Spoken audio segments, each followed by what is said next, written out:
नमस्ते प्यारे साथियों।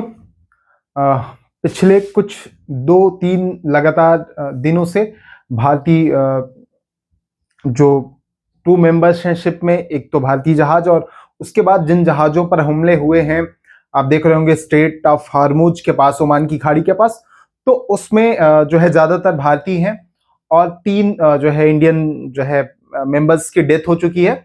और अब सवाल ये है, ये इंसिडेंट हुआ कैसे? इंडियन जो शिप्स वहां से गुजर रही थी जिस पर इंडियन मेंबर्स थे और उसमें से एक शिप भारतीय भी बताई जा रही है, उस पर अटैक किया किसने है? तो ये अटैक किया है अमेरिका ने। अब सवाल यह है कि अमेरिका को आखिर किसने इतनी ताकत दी है कि वो किसी दूसरे शिप के ऊपर अटैक कर पाएगा। और ये याद रहे, स्ट्रेट ऑफ हार्मुज में जब ईरान और अमेरिका के बीच में एकदम बैटल जैसी सिचुएशन है, लगातार हो रहा है, तो एक तरफ ईरान ने जहां पर स्ट्रेट ऑफ हार्मुज को बंद कर रखा है, अपनी तरफ से ब्लॉकेज है, वो बीच में ओपन भी हुआ था, तो उसके बावजूद शिप्स वहां से गुजर रहे हैं। उसके बाहर एक ब्लॉकेट अमेरिका ने जो है वो बना रखा है। और अमेरिका की ये जो दादागिरी है कि वो कहता है कि हम बिना हमारी परमिशन के कोई भी शिप बाहर नहीं जाएगा, तो और जो जा रहा है उस पर वो अटैक कर रहा है, जिसका नतीजा हमने पिछले 3 दिनों में देखा है। अब अगर ये अमेरिका के शिप के साथ हुआ होता तो क्या अमेरिका इस तरह साइलेंट बैठता?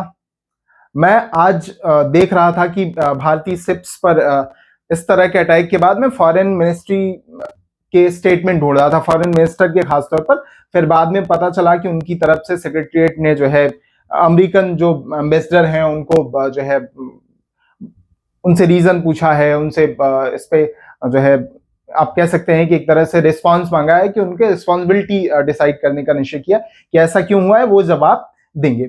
वो जवाब देंगे ये अलग बात है, और वो जवाब किस तरह देंगे ये कई बार आपको भी पता होता है। लेकिन ये सोचने वाली बात है कि क्या ये हमारी फॉरेन पॉलिसी की कमजोरी को दिखाता है?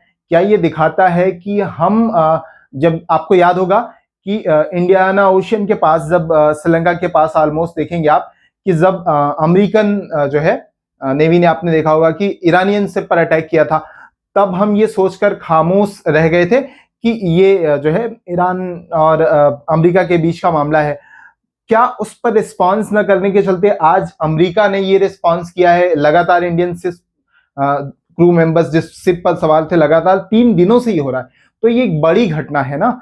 और मुझे लगता है कि भारत को इस पर एक बहुत क्विकली तरीके से रिस्पांस करना चाहिए, क्योंकि ये इंटरनेशनल जो पॉलिटिक्स है वहां पर इंडिया की क्रेडिट पर भी ये मामला आता है कि आपके कंट्री के क्रू मेंबर्स के साथ इस तरह के हादसे हो रहे हैं। और नंबर्स डेथ के अभी तो 3 हैं, जो लोग घायल हुए हैं, जो शिप्स की कंडीशन, जो फोटोज निकल कर आई हैं, उसमें ये नंबर्स ज्यादा भी हो सकते हैं। तो अब देखना होगा कि भारत इसको किस तरह से रिस्पॉन्स करता है, ये देखने